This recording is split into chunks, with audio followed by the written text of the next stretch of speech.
Assalamualaikum warahmatullahi wabarakatuh, Bapak dan Ibu Guru. Berikutnya saya akan menjelaskan atau memberikan tutorial bagaimana caranya melakukan isian pada lembar observasi kelas. Di mana pada lembar observasi kelas ini terdiri atas observasi praktik kinerja. Jadi Bapak Ibu, saya asumsikan Bapak dan Ibu Guru sudah bisa mengakses halaman pengelolaan kinerja guru seperti yang nampak pada layar. Selanjutnya, Bapak dan Ibu Guru, jika dalam penjelasannya itu terlalu cepat, silakan di pause atau dihentikan sementara videonya, kemudian dilakukan, baru di play lagi, lakukan play lagi agar Bapak dan Ibu Guru bisa mengikuti secara virtual.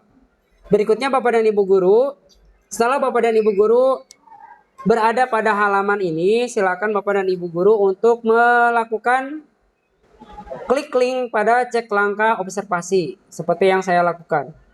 Nah, kemudian Bapak dan Ibu Guru perhatikan pada lembar isian pelaksanaan observasi, pelaksanaannya itu dilakukan sesuai dengan perencanaan yang sebelumnya kita lakukan. Nah, di sini setiap orangnya pasti berbeda-beda. Kalau untuk saya sendiri ini adalah pada bagian aktivitas interaktif, di mana pada aktivitas interaktif ini observasi dinilai atau berhasil jika tingkat upaya pembelajaran yang memfasilitasi kolaborasi dan komunikasi antar peserta didik untuk peningkatan efektivitas pembelajaran. Nah, ini akan muncul ya Bapak Ibu ya. Jadi harus kita perhatikan ketika nanti menyusun RPP atau menyusun asesmen pembelajaran, metode ajar, atau bahkan modul, itu harus disesuaikan dengan tujuan yang ingin dicapainya. Nah, selanjutnya Bapak Ibu, silakan klik pada bagian isi dokumen persiapan. Nah, kalau untuk yang lainnya ini pasti tidak bisa diklik ya Bapak Ibu, karena kita harus step by step sesuai dengan urutan yang ada pada bagiannya. Nah, kita klik saja pada bagian isi dokumen persiapan seperti ini, diklik. Lalu Bapak Ibu, perhatikan pada bagian rubrik observasi. Nah, di sini ada yang namanya rubrik observasi. Bapak Ibu diminta maksimal memilih 3 indikatornya, indikator perilaku atau minimalnya 1. Nah, di sini saya hanya memilih 1 saja. Ya, Bapak Ibu. Jadi yang saya pilih hanya 1. Nah, yang kemungkinan besar yang nanti sesuai dengan RPP yang Bapak Ibu buat atau modul ataupun metode pembelajaran ataupun asesmen pengajaran yang nanti Bapak Ibu buat ya. Jadi nanti sesuaikan, jangan sampai perilaku yang dianjurkannya apa tapi tujuan pembelajarannya kemudian perangkat ajarnya itu berbeda. Seperti itu ya Bapak Ibu ya. Jadi kita baca dulu pada bagian ini, pada bagian rubrik yang ingin dicapai ya Bapak Ibu. Nah, di sini saya lebih mengarah ke guru memfasilitasi terjadinya diskusi kelompok yang interaktif, kritis dan inklusif ya. Karena ini sesuai dengan apa yang saya harapkan. Guru mengajukan pertanyaan yang menstimulasi proses diskusi dan berpikir kritis. Ini kita awali dari pertanyaan-pertanyaan untuk memacu siswa lebih aktif lagi. Guru memfasilitasi kegiatan pembelajaran yang memberi peran pada semua peserta didik. Artinya, semua peserta didik dilibatkan dalam kegiatan pembelajaran tersebut. Jika memang ketiga-tiganya, silakan Bapak Ibu centang, atau misalkan hanya 1 saja, tidak jadi apa ya. Misalkan Bapak Ibu hanya memilih satu saja seperti ini, itu tidak jadi soal, tidak jadi masalah. Kemudian ketika setelah dipilih atau dicentang yang tadi, boleh tiga-tiganya ya dipilih. Kemudian Bapak Ibu silakan pada target perilaku ini Bapak Ibu jelaskan upayanya seperti apa. Nah, di sini upaya saya adalah pembelajaran dengan menggunakan metode pembelajaran jigsaw dengan memanfaatkan teknologi kolaboratif seperti Google Docs, Padlet atau Trello. Nah, ini Bapak Ibu bisa macam-macam ya, bisa berbeda dengan saya sesuai dengan kebutuhan Bapak Ibu. Kalau saya di sini sekalian ngajar TIK, jadi sekalian nanti pembelajarannya lebih kolaboratif dengan menggunakan teknologi informasi. Kemudian Bapak Ibu, di sini pada jadwal observasi Bapak Ibu silakan masukkan kapan kiranya Bapak Ibu akan diobservasi. Seperti itu ya. Kalau saya merencanakan di bulan Maret yaitu pada tanggal 14.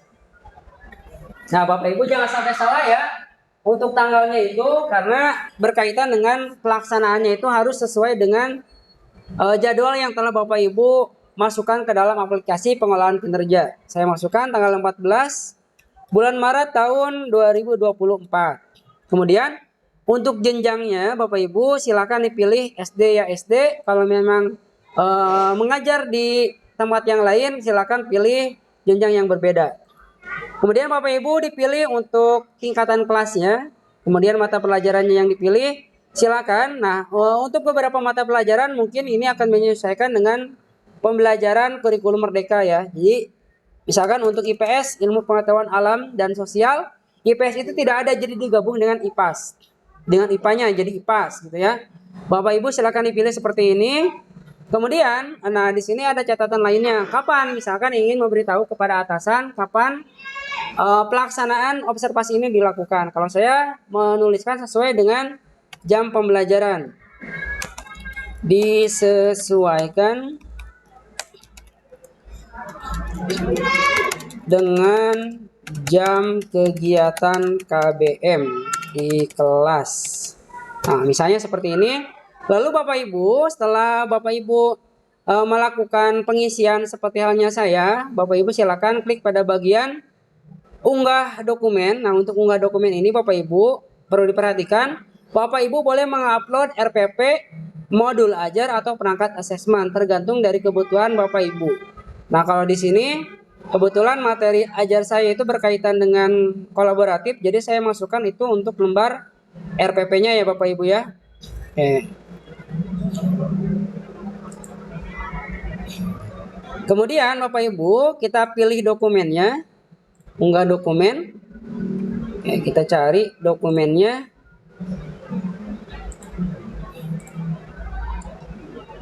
Oke, nah ini udah ada dokumennya, namun dokumennya di sini itu belum berformatkan PDF. Jadi Bapak Ibu kalau formatnya belum PDF, silakan dirubah dulu formatnya menjadi PDF atau di save as menjadi PDF. Saya coba save as dulu menjadi PDF. Oke, kurang lebihnya ini yang saya buat. Jadi saya save as dulu menjadi PDF.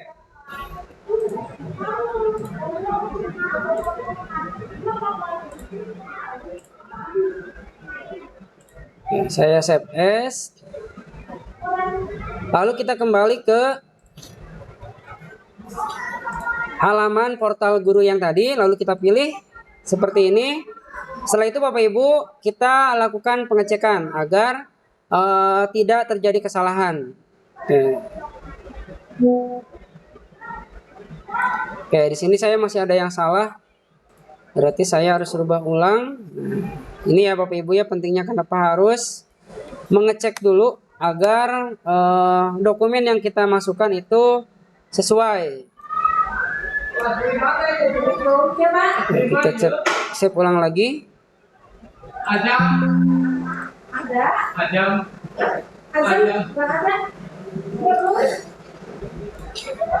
Kita edit, kita unggah ulang. Kita masukkan lagi, lalu kita cek lagi. Nah, ini sudah rapi. Baru setelah rapi seperti ini, Bapak Ibu silakan diklik kumpulkan, lalu kumpulkan lagi. Dan untuk yang lainnya itu pasti akan tampil seperti ini. Nah, setelah tampil seperti ini Bapak dan Ibu, kita bisa mengecek pada rinciannya. Ini rinciannya ada. Ya, Bapak Ibu, ada rinciannya. Saya menggunakan kelas 6. Ini fokusnya guru mengajukan pertanyaan yang menstimulasi proses diskusi dan berpikir kritis. Jadi nantinya anak-anak ada kegiatan kolaboratif, di mana kegiatan kolaboratif ini karena saya menggunakan metode jigsaw dengan penggunaan teknologi ya, kurang lebihnya nanti bisa dibayangkan sesuai dengan apa yang saya ingin lakukan pada rencana pelaksanaan pembelajarannya. Demikian Bapak Ibu, setelah seperti ini kita tinggal menunggu saja tanggal di mana proses observasi ini dilakukan. Sekian. Nah, untuk yang lainnya sembari menunggu tanggal 14 Maret misalnya untuk saya sendiri, saya itu gunakan untuk mengisi hal yang lain. Nah, hal yang lain itu apa? Yang lainnya adalah kegiatan yang ada pada bagian pengumpulan dokumen pengembangan kompetensi. Nah, di sini saya yang pertama itu adalah berkaitan dengan pelatihan mandiri. Jadi saya harus membutuhkan sekitar 24 poin. Ya, Bapak Ibu, 24 poin ini diambil dari pelatihan mandiri. Nanti bentuknya seperti apa? Nah, ini kurang lebih nanti seperti halnya saya mendapatkan sertifikat topik, Bapak Ibu. Seperti itu ya. Setelah ini Bapak Ibu silakan gunakan waktu yang ada untuk lebih mengarah ke pengembangan kompetensi. Sekian, mudah-mudahan tutorial ini dapat membimbing Bapak Ibu dan Ibu guru dalam pengisian praktik kinerja yang berkaitan dengan observasi. Demikian, wassalamualaikum warahmatullahi wabarakatuh.